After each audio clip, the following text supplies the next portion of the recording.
സമ്പാദ്യത്തിൻ്റെ ഏറ്റവും ഉന്നതമായ നിലവാരത്തിലെത്തിയ ഒരു കണക്കുകളാണ് ഞാൻ പറയുന്നത്.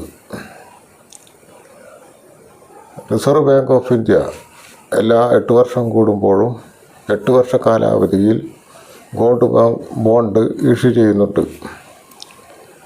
2017 ഡിസംബർ മാസം 26-ാം തീയതി ഇഷ്യൂ ചെയ്ത ഗോൾഡ് ബോണ്ട് അന്ന് അതിൻ്റെ വില 2816 രൂപയായിരുന്നു. 8 വർഷത്തിന് ശേഷം 2025 ഡിസംബർ 26 അതിൻ്റെ വില നിശ്ചയിക്കപ്പെട്ടിരിക്കുന്നത് 13,563 രൂപയാണ്. അതായത് 2017 2816 രൂപയുണ്ടായിരുന്നത് 13,563 രൂപയായിട്ട് വർദ്ധിച്ചു.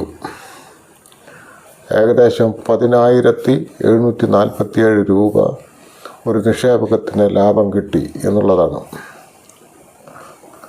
ഏകദേശം 381.64% വർധനവാണ് ആ നിക്ഷേപനം കിട്ടിയത്. ആ കാലഘട്ടത്തിൽ 1 ലക്ഷം രൂപ അദ്ദേഹം നിക്ഷേപിക്കുകയാണെങ്കിൽ ഈ കാലയളവിനുള്ളിൽ 4,81,640 രൂപ അദ്ദേഹത്തിന് സമ്പാദ്യമായി വന്നു ചേർന്നേനെ. പലിശ കൂടാതെയുള്ള കണക്കാണിത്. പലിശ കൂട്ടിയിട്ട് ഏകദേശം 5 ലക്ഷത്തിൽ പരം രൂപ അന്ന് നിക്ഷേപിച്ചപ്പോൾ അദ്ദേഹത്തിന് ലഭിക്കുമായിരുന്നു.